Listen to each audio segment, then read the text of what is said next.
রবীন্দ্রনাথ ঠাকুরের চরিত্রে রয়েছে শান্ততা। রবি, রবি কে? আমি রবি, এদিকে তাকাও। কে? কে দাঁড়িয়ে ওখানে? ছায়া ঠিক নয়, কিন্তু ছায়ার মতো মৃত্যু। মৃত্যু কি তবে এই? আমি এসেছি রবি, আমাকে চিনতে পারছো না? আমি তো তোমার নতুন বউঠান। নতুন বউঠান? তুমি? তুমি এসেছো? আমাকে আমাকে নিতে এসেছো? যাবার সময় হলো বিহঙ্গে, এখনই কুলায় রিক্ত হবে, স্তব্ধ গীতি প্রষ্টনী পরিবে কুলায়। তুমি তুমি কবিতা জানলে কি করে? এই তো আমার অনেক পরের লেখা। তোর সব কবিতা আমি জানি, তোমার সব টুকু। মরে যাওয়া মানে আর কিছু নয় বুঝি? রাতের বেলা সব তারাই থাকে দিনের আলোর গভীরে, তুমিই তো লিখেছিলে। আশ্চর্য ভালো বোধ হচ্ছে, বুঝেছ? এতদিন ধরে তুমি আমাকে মনে রেখেছ, আমার সব প্রকাশের মধ্যে দিয়ে তুমি আমাকে মনে রেখেছ। আর তুমি তুমি আমাকে কি দিয়ে মনে রেখেছো রবি? কি বলি বলতো? আমার সকল ভালোবাসায়, সকল আঘাতে, সকল আশায় তুমি ছিলে। হয়তো হয়তো সবসময় আমি তোমার কাছে যাইনি। ছোটবেলার কোনো কথা মনে পড়ে না? 9 বছরের নতুন বউ আর তার 7 বছরের ছোট্ট দেওর। সত্যি কথা বলবো, হাসবো না বলো? হাসবো তো বটে, তবু বলো। মনে পড়ে বাড়িতে তখন তুমি নতুন বউ, ছাদে বেড়াচ্ছিলে ছোট দিদির সাথে। মনের কথা বলা বলি হচ্ছিল নিশ্চয়। আমি কাছে যাওয়ার চেষ্টা করতেই ছোট দিদির এক ধমক। ইস, তোমার মুখখানি যা হয়েছিল, লজ্জায় অপমানে একবারে টুকটুকে লাল। খুব ইচ্ছে করছিল জানো, স্বর্ণ দিদিকে বলি, আহা ছেলে মানুষ, না হয় থাকতোই আমাদের সঙ্গে, এইসব কথা ও কি আর বুঝবে? কিন্তু নতুন বউ তো, আর কতই বা বয়স বলো, মুখ ফুটে কি আর সব কথা বলা যায়? শুধু শুধু সেই নতুন বউকে দোষ দিচ্ছ কেন? মুখ ফুটে কোনোদিনও কোনো প্রশংসার কথা বলেছো আমাকে? এই ছেলেটা, এমন অপবাদ দিও না, অধর্ম হবে। সরু সরু করে সুপুরি কাটার রবির মতো কেউ নেই, এ কথা বলিনি জনে জানে। ধুর, সুপুরি কার্ডের সার্টিফিকেট দিয়ে কি হবে? আমি তো চিরকাল আমার লেখার সার্টিফিকেট চেয়েছি। সেখানে কোনোদিনও তুমি আমাকে মুখ খুলে ভালো কিছু বলনি। শুধু বিহারী চক্রবর্তী, বিহারী চক্রবর্তী, তার সঙ্গে তুলনা করে বারবার তুমি আমাকে রেখেছো নিচের তলায়। হাসছি? কি হলো, হাসছো কেন? হাসছি আর ভাবছি, কি? সেই রাগ এখনো মনের মধ্যে পুষে রেখেছো? না গো, সেসব কথা ফেলে এসেছে। সে থাকে গেঁথে আমার বুকের মধ্যে, আতরের ফিকে হয়ে যাওয়া মন খারাপের গন্ধের মতো। দিনের শেষে ছাদের ওপর পড়তো মাদুর আর তাকিয়া, একটার উপর রেখা দিতে বেল ফুলের মালা গড়ে, মালা ভিজে রুমালে, পিঠে 1 গ্লাস বরফ দেওয়া জল, আর পাতাতে ছাঁচি পান। তুমি গা ধুয়ে চুল বেঁধে তৈরি হয়ে বসতে। গায়ে একখানা পাতলা চাদর দিয়ে আসতেন জ্যোতি দাদা, বেকারাতে লাগাতেন ছড়ি, আর আমি করতুম সুরের গান। সূর্য ডোবা আকাশে ছাদে ছাদে ছড়িয়ে পড়ে গান। হু হু করে দক্ষিণে বাতাস উঠতো দূর সমুদ্র থেকে, তারায় তারায় যেত সমস্ত আকাশ ভরে। তোমার সঙ্গে আমিও গাইতাম জোড়াসাঁকোর ছাদে বসে, কিংবা ওই চন্দননগরে। আর চারিদিক খোলা সেই গোল ঘরে আমরা দুজন মুখোমুখি বসে গান গাইছি, গানের পর গান, অনন্ত। সেই সব দিন থেকে গেছে আমার লেখার মধ্যে। বিবিধ প্রসঙ্গে উৎসর্গ করেছিলাম তোমাকে, লিখে দিয়েছিলাম আমার এই লেখার মধ্যে লেখা রইল। এক লেখা তুমি আমি পড়িব, আর এক লেখা আর সকলে পড়িবে। যেমন তোমার রক্তকরণীতে কিশোর বলেছিল, ওই গাছটি থাক আমাদের একটি মাত্র গোপন কথার মতো। হ্যাঁ, তা তো হবেই বলো। নন্দিনী আর কিশোর রক্তকরবীর এই দুটো চরিত্র, ওর মধ্যেও তো আমরা দুজনে রয়েছি। সেই সব দিনগুলো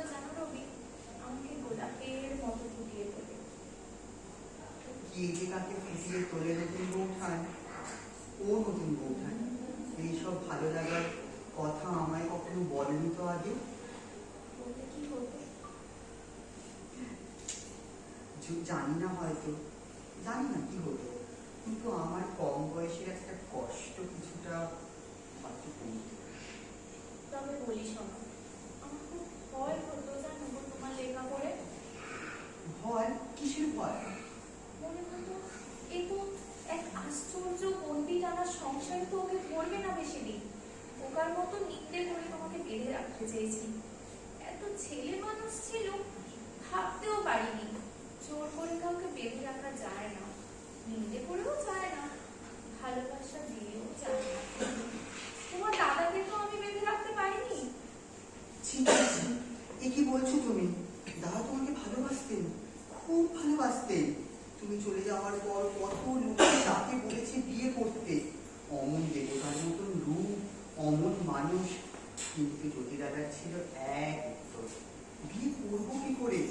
তাকে ভালোবাসি যে। বুঝতে পারিনি অতর্ক, ছোট ছিলুম তো।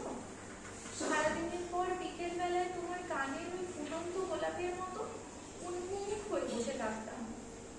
তাম্র থালায় করে মালাখানি গেঁথে সিক্ত রুমালে যত্নে রেখেছ ঢাকি ছায়া, খেলা ছাদে মাদুর দিয়েছ কেটে, কার কথা ভেবে বসে আছো জানি না কি। তিনি আসতেনই না কোনো দিন, থেকে যেতেন পিচ্চি দাদাদের বাড়িতে। তারপর একদিন কি? একদিন কি কি হয়েছিল বলো? বলতে কষ্ট হয় রবি, আছো এতদিন পরে তোমার দাদার জুব্বার পকেট থেকে একটা চিঠি পেলাম জানো, এক অভিনেত্রীর বেশ কটা চিঠি। চিঠি? আসলে আমি তো সুন্দরী ছিলাম না কোনোদিন। তুমি সুন্দর ছিলে না? কি আশ্চর্য দুটি চোখ ছিল তোমার। জানো ওঠান, আমি আমার জীবনে যতবার ছবি আঁকতে গিয়েছি সব ছবিতেই যেন তোমার ওই চোখ দুটি ফুটে উঠেছে। কিন্তু এইবারে সবাই তো আমাকে পছন্দ করেনি। পছন্দ করেনি? কে তোমাকে পছন্দ করেনি? কেন?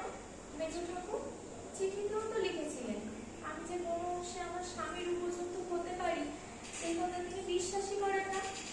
সত্যি তো তোমার দাদা কত রূপ, কত গুণ, কত বিদ্যে, আমি তো সত্যি উপযুক্ত নই। সেই অভিমানে কি তুমি অমন করে চলে গেলে বৌঠান? ও বৌঠান, সেই অভিমানে কি তুমি? খুব কষ্ট পেয়েছিলে না? তুমি জানো না, আমার পায়ের নিচ থেকে পৃথিবী সরে গেছিল, আমার আকাশ থেকে আলো নেমে গিয়েছিল। সেই শূন্যতার কুকুর কোনোদিনও বুঝবে এমন কথা আমি কল্পনাও করতে পারি না। আমি জানি রবি, তুমি সারাটা রাত খেপার মতো সারা ছাদ ময় করে বেড়াতে। কতবার চেষ্টা করেছি জানো তোমার সামনে এসে দাঁড়াতে, তোমার মাথায় হাত দিয়ে দিতে, তোমাকে বলতে এমন পাগলামি করে না রবি, যাও শুয়ে পড়ো। কিন্তু মানুষ যা পারে আমরা তো সবটুকু পারি না। আমাকে তুমি খুব ভালোবেসেছিলে না? তুমি আমাকে ভালোবাসো? খুব খুব। সমস্ত জীবন ধরে আমি যত ভালোবাসা পেয়েছি, যত ভালোবাসা দিয়েছি, নিহারিকা পুঞ্জের মধ্যে যেমন তারা, তেমন করে সব তোমার মধ্যে মিলে আছে। এমন অনেক মানুষ আছে জানো রবি, যারা এই ভালোবাসার অন্য অন্য মানে করে।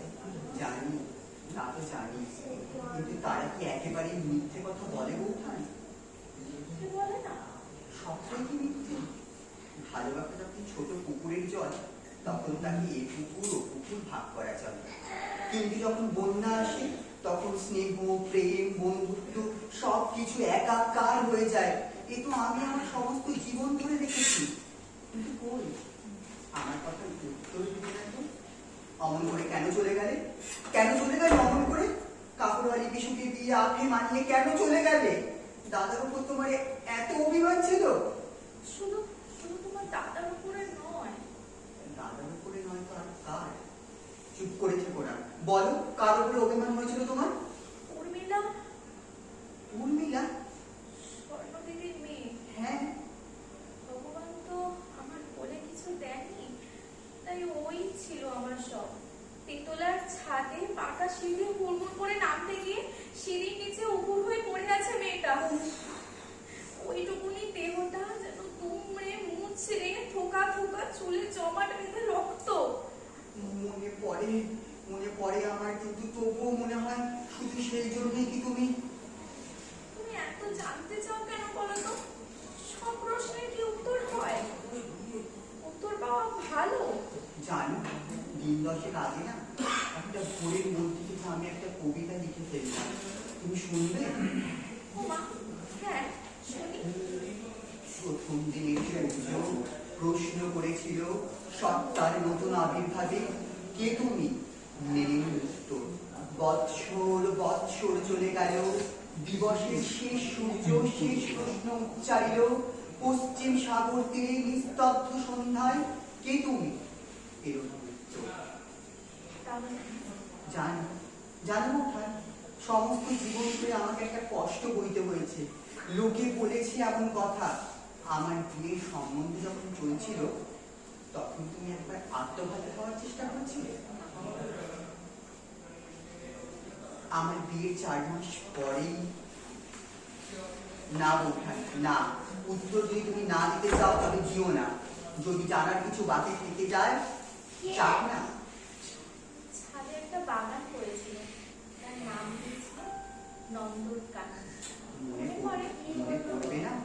সেই বাগান তো ছিল আমাদের সব কিছু। আমি না কিছু পরেই নষ্ট বলে একটা কবিতা লিখেছিল, সেটা ভারতীতে বেরিয়েছিল। তার মধ্যে আমি তোমার আমার সঙ্গে যে সময়টা, সেটা নন্দনকাননের ছবি আমি এঁকেছি। তারও ধারে অনেক কিছু ছিল রঙিন, যেটা নিছক বানানো গল্প ছিল না। কোনো গল্পে কি নিছক বানানো হয় বলতাম? কত রন্ধ্রপথ দিয়ে একটু একটু করে তার মধ্যে জীবন এসে মেশে। নন্দনকাননের কথা তুমি কি বলছিলে জানো? আমি বুঝতে পারছিলাম জানো, আমার সেই নন্দনকানন শুকিয়ে আসছে। উর্মিলা চলে গেল, তোমার দাদা সরে যাচ্ছে, তুমি খাঁচায় বন্দি। আমাদের সেই শ্যামা পাখিকে মনে আছে তোমার? হ্যাঁ হ্যাঁ আছে।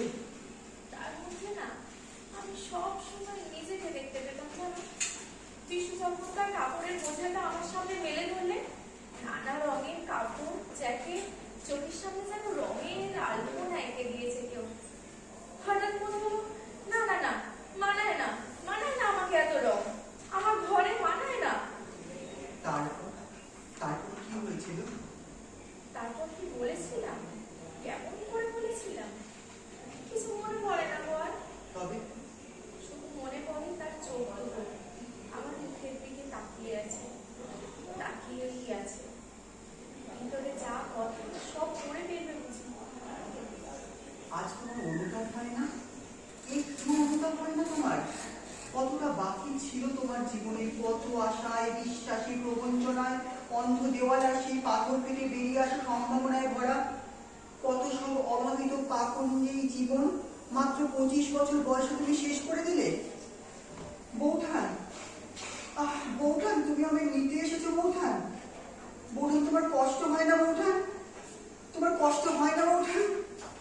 ভোরের বাতাস দিচ্ছে রবি, শান্ত হও, একটু ঘুমিয়ে পড়ো। তোমার চাদরটা নেমে গেছে।